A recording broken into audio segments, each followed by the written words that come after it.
देखिए, अभी मैं मोदी जी का लाइव सुन रही थी और इस 37 मिनट में मुझे ऐसा ही लगा कि शायद उन्होंने 37 मिनट फिर देश के बर्बाद करे। मोदी जी की बात जो थी वो टोटल विदाउट लॉजिक थी। मोदी जी सारा श्रेय खुद ले रहे थे, हमने ये कर दिया, पाकिस्तान की चीखें निकल गई, पाकिस्तान घुटने टेक गया, हमने आतंकवाद का खात्मा कर दिया। लेकिन मोदी जी ये नहीं बता रहे जिस आतंकवाद का आपने खात्मा करा, उन जो 100 बड़े बड़े आतंकवादी, मोदी जी कह रहे हैं 100 बड़े बड़े आतंकवादी हमने ढेर कर दिया, उनका कोई फोटो तो होगा। फोटो के नाम पे इनका भान मीडिया, लश्कर है नोएडा, हमारे पीओके के जो मुसलमान हैं, इकबाल हैं, दूसरे लोग, उनको आतंकवादी बनाकर दिखाते, पाकिस्तान के आतंकवादी ढेर हो गए। तो ये वाली बात तो पूरे देश को इस वक्त हजम नहीं हो रही। और आपको एक बहुत अच्छी बात बताऊं कि शायद आपको अजीब लगेगा कि जब हमारे फॉरेन सेक्रेटरी विक्रम मिश्रा ने कहा कि सीज फायर हो गया, तो गोबर भक्तों की चीखें निकल गई, क्योंकि उनके तो आउट ऑफ सिलेबस था, उनको तो पूरी उम्मीद थी, पूरे भारत को पूरी उम्मीद थी कि पाकिस्तान का सुहा करके छोड़ेंगे, जबरदस्त करके छोड़ेंगे। जब भक्तों ने देखा, उनको तो लगा ये तो हमारे साथ, हमें तो बिल्कुल बेवकूफ़ और मामू बना दिया। उन्होंने क्या करा कि विक्रम मिश्री जो फॉरेन सेक्रेटरी हैं, उनको धकापेल, ये गाली वो गाली, उससे भी उनको ठंडा नहीं पड़ा उनका कलेजा। तो उन्होंने विक्रम मिश्री जो फॉरेन सेक्रेटरी हैं, उनकी बेटियों के फोटो ट्विटर पर वायरल करे, विद नंबर वायरल करे, वो धमाकेदार, वो सड़ातेदार उन्होंने गालियां भैंचिक माचिक विक्रम मिश्री की बेटियों को दी कि विक्रम मिश्री ने अपना ट्विटर अकाउंट जो है खुद ही ब्लॉक कर दिया। यानी कि भक्त तक तो मानने को तैयार नहीं है, जो भारतीय जनता पार्टी का डंका पीटते हैं, मोदी जी को क्या नाम है भगवान बनाते हैं, तो फिर भारत का आम नागरिक जो बुद्धिजीवी है वो कैसे इस लॉजिक पर यकीन कर ले। मोदी जी कहते हैं कि हमने उनके हाथ पैर तोड़ दिए, हमने आतंकवाद की कमर तोड़ दी, हमने यहाँ नुकसान करा। लेकिन अगर हमने नुकसान करा मोदी जी, तो फिर पाकिस्तान जश्न क्यों मना रहा है? पाकिस्तान क्यों हमारी वीडियो के नीचे वो तमाम हमारे हिंदुस्तान के फौजियों की वीडियो लगा रहा है जो पड़े हुए हैं? वो वीडियो कहाँ है जो हम पाकिस्तान को बर्बाद कर कर आए, जबरदस्त कर कर आए? हमारा मीडिया, हिंदुस्तान का लश्कर नोएडा तो यही दिखा रहा था ना, लाहौर पे कब्जा, इस्लामाबाद पर कब्जा, रावलपिंडी को धपड़दूस। तो कहाँ है वो तमाम इलाके?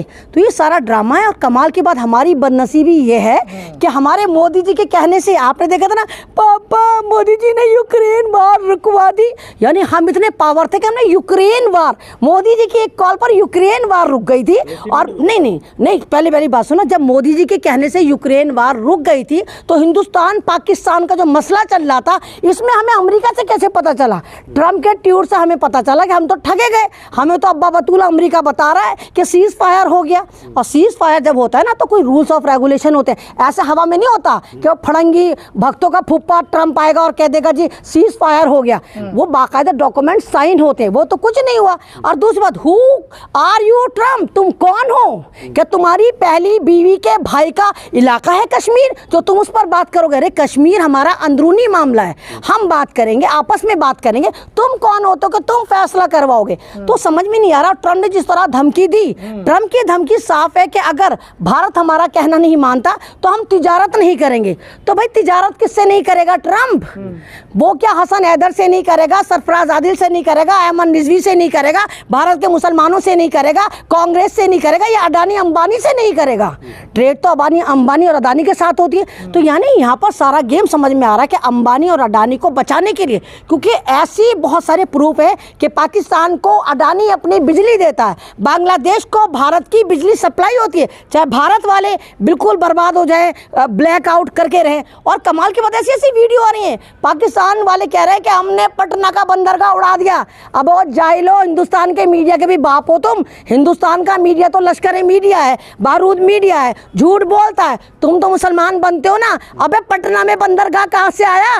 पटना में बंदरगाह नहीं है। पटना वाले तो खुद इतने परेशान रहते कि वहाँ पर रोजगार नहीं हो, तो खुद बेचारे दिल्ली में, दूसरी स्टेटों में आके जॉब करते। तुम कह रहे पटना का बंदरगाह उड़ाया। एक और चैनल पर देखा कि हमने दिल्ली को ब्लैकआउट कर दिया, हमने दिल्ली की बिजली उड़ा दी, दिल्ली को अस्त व्यस्त कर दिया। हमने तो नहीं देखा कि दिल्ली के किसी घर में भी लाइट गई हो। तो ये सारी झूठी न्यूज़ है, झूठ का पुलंदा, इधर भी झूठ इधर भी झूठ, ये हजम नहीं होगा। लेकिन कह रहे हैं कि प्रधानमंत्री कह रहे हैं कि 3 दिन में ही पाकिस्तान को हमने तबाह कर दिया। अरे दुनिया से अरे मेरे भाई, हम भी खुश थे जब हमने देखा कि ऑपरेशन सिंदूर चल रहा था। हम भी खुश थे जब हमने देखा कि ऑपरेशन सिंदूर को जो एक तरह का रिप्रेजेंट कर रही हैं, भारत की 2 बेटियां कर रही हैं, सोफिया कुरैशी कर रही हैं, व्योमा सिंह कर रही हैं। लेकिन हमें बड़ा अफसोस हुआ जब हमने देखा देखा कि पाकिस्तान तो उल्टा हमारे पे डोमिनेट हो रहा है। पाकिस्तान कह रहा है कि हमने उसको धूल चटा दी, हिंदुस्तान कह रहा है हमने धूल चटा दी। एक बात बताओ, अगर मैं किसी के हाथ पैर तोड़ देती हूँ, उसको इतना मारती हूँ कि वो आईसीयू में चला जाता है, उसके बाद 3 दिन बाद आईसीयू में पड़ा हुआ बंदा हमें कैसे मार सकता है ना। जब पाकिस्तान को हमने धूल चटा दी, दबरधूस कर दिया, हाथ पैर तोड़ दिए, उसके तमाम हमने जितने भी सिस्टम थे, एयरफोर्स के जितने सिस्टम थे, हमने सब उड़ा डाले। उसके बाद 3 दिन बाद पाकिस्तान फिर सीज फायर का उल्लंघन करके हम पर हमला कैसे कर सकता है? बस मुझे इस लॉजिक का तुम वो बता दो बचा कि इसमें ये तुम्हें हजम हो रही है? ये दाल में काला नहीं, पूरी दाल ही काली। एक मरवा मुल्क जो है, जो हमसे हार गया और जश्न मना रहा है, पाकिस्तानी जश्न मना।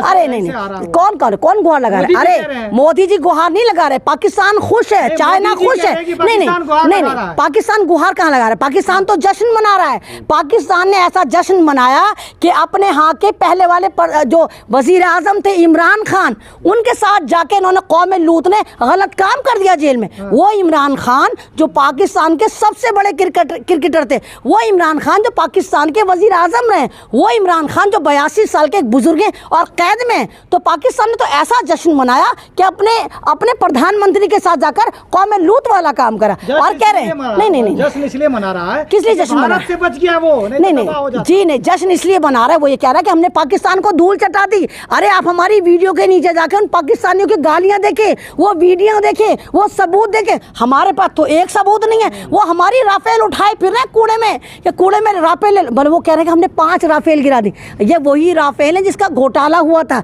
ये वही राफेल है जिस पर राहुल गांधी भी चीख रहे थे, चिल्ला रहे थे, फ्रांस से ये लेकर आए थे। तो वो घटिया राफेल आपने पाकिस्तान के साथ इस्तेमाल करी और गिर गई, तो वो जीतनी है। नहीं मोदी जी ने देखिए फौलादी फैसले नहीं है, इन्होंने भारत की ऐसी तैसी मारी है, भारत के यकीन को ध्वस्त करा है। जिस तरह इनका मीडिया लाहौर में चाय पिला रहा था, इस्लामाबाद हमारा बता रहा था, रावलपिंडी पे भारत का, अखंड भारत का हिस्सा बता रहा था। हमें तो नहीं लगता कि क्या नाम ऐसा मामला हुआ। तो आप झूठ क्यों परोस रहे हैं? मोदी जी आपने जो 37 मिनट की स्पीच दी है ना, आपने सिर्फ भारत के लोगों के जज्बात के साथ खिलवाड़ करा, आपने झूठ बोला। हमने कोई पाकिस्तान को धूल नहीं चटाई। अगर धूल चटाई तो वो खुश क्यों है?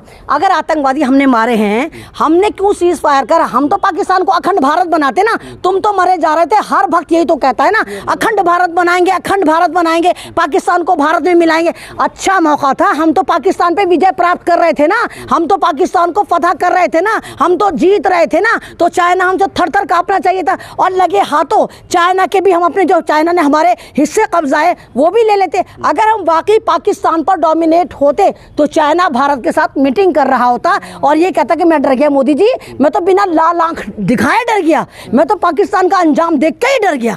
तो ऐसा नहीं हुआ। पाकिस्तान को अमेरिका जिस तरह अप्रिशिएट कर रहा है, अब ये देखिए कि एक तरफ तो हम ये कहते हैं कि पाकिस्तान आतंकवाद का अड्डा है ना, दूसरी तरफ अमेरिका ने 1 और 1 11 बना दिया।